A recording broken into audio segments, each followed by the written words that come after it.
कारगिल विजय दिवस मना रहा है। ऐसे में प्रदेश के शहीद जांबाज सैनिकों की वीरगाथा भी जानना जरूरी है। हम आपको इस पैकेज में बताएंगे कि कैसे नागौर के 3 शहीदों ने कारगिल विजय की गाथा के पन्नों में अपना नाम अंकित करवाया।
जरा याद करो कुर्बानी, कारगिल शहीदों की वीर गाथा, जिन्होंने मातृभूमि के लिए कर दिए प्राण न्योछावर। ऐसे मां भारती के सपूतों का हमेशा ऋणी रहेगा हिंदुस्तान।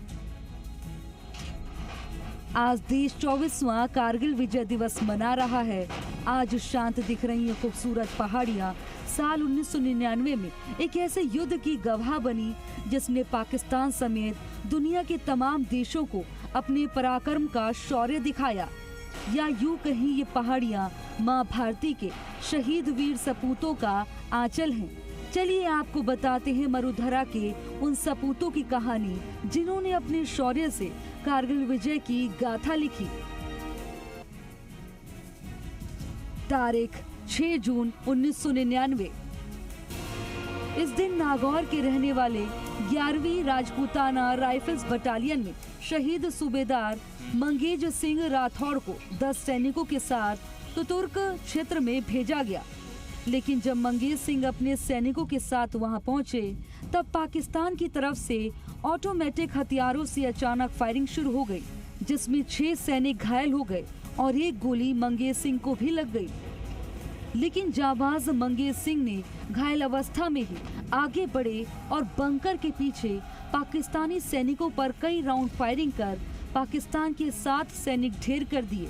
लेकिन खुद भी इस हमले में वो शहीद हो गए। आपकी वीरता बड़ी बड़ी कहानियां हैं।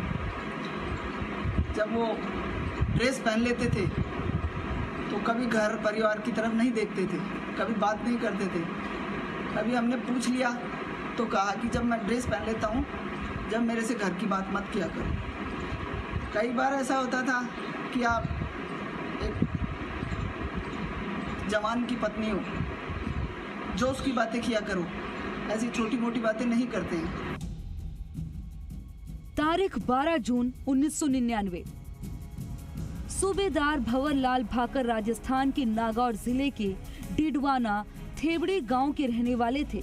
सूबेदार भंवर लाल राजपूताना राइफल्स रेजिमेंट से थे और जून 1999 में 2 राजपूताना राइफल्स के साथ कार्यरत थे। कारगिल युद्ध के दौरान उनकी यूनिट कारगिल सेक्टर में तैनात थी और तोलोलिंग की लड़ाई में बहुत ही महत्वपूर्ण भूमिका निभाई थी। सूबेदार भंवर लाल ने 1999 में कारगिल युद्ध के दौरान तोलोलिंग चोटी पर कब्जा करने में महत्वपूर्ण भूमिका निभाई। 12 और 13 जून 1999 की रात सूबेदार भंवर लाल भाकर द्रास सेक्टर में तोलोलिंग टॉप पर कब्जा करने के लिए अपनी पलटन का नेतृत्व कर रहे थे। जैसे ही वो लक्ष्य के साथ अंदर आए, दुश्मन ने उन पर भारी गोलाबारी शुरू कर दी, जिसमें वो बुरी तरह से घायल हो गए। लेकिन वो पीछे नहीं हटे। सूबेदार भंवर लाल ने तोलोलिंग टॉप पर कब्जे के दौरान सर्वोच्च बलिदान दिया। उनके सर्वोच्च बलिदान के लिए उन्हें वीर चक्र से सम्मानित किया गया। टारगेट से अपने ऑब्जेक्टिव से केवल 50 से 60 मीटर की दूरी पे थे। दोबारा दुश्मन का हैवी फायर आया, जिससे उनके पेट में बस्ट फायर लगा और वो बुरी तरह से घायल हो गए, बोलने की स्थिति में नहीं थे। जब जवानों ने उन्हें मेडिकल एड के लिए पीछे ले जाने के लिए उनको उठाने की कोशिश की तो उन्होंने मना कर दिया और हाथ से इशारा किया कि आगे बढ़ो आगे बढ़ो। आगे बढ़ते गए जवान, और जब तोलोलंग टॉप के ऊपर कब्जा करके मां भवानी की जब जयकारा बोला तब उन्होंने अंतिम सांस ली। तारीख 15 मई 1999। कारगिल युद्ध में नागौर के कई वीरों ने देश के लिए अपने प्राण न्यौछावर कर दिए। इन्हीं वीरों में एक वीर थे अर्जुन राम बसवाड़ा, जिन्होंने पाकिस्तान की कठोर यातनाएं सही लेकिन देश के प्रति वफादारी निभाते हुए अपने प्राणों की आहुति दे दी। 3 मई को कैप्टन सौरभ कालिया के नेतृत्व में पेट्रोलिंग पर निकली 4 जाट रेजिमेंट भारतीय सेना की टुकड़ी छूटी थी और घात लगाकर बैठे दुश्मनों ने सेना की टुकड़ी को घेर लिया। कैप्टन सौरभ कालिया के नेतृत्व वाली टुकड़ी ने दुश्मन का मुकाबला किया, लेकिन छोटे टुकड़ी के पास गोलियां खत्म हो गई। 15 मई 1999 को द्रास सेक्टर से कैप्टन सौरभ कालिया नागौर जिले के अर्जुन राम, नागौर के ही मूला राम और भंवरलाल, बीका राम और नरेश सिंह को बंदी बना लिया। 15 मई से लेकर 6 जून 1999 तक अर्जुन राम और साथियों को कठोर यातनाएं दी गई। ऐसी यातनाएं कि सोचते ही रूह कांप जाए। 6 जून 1999 को अर्जुन राम समेत साथियों के शव भारत को सौंपे तो पूरा देश गुस्से से भर उठा।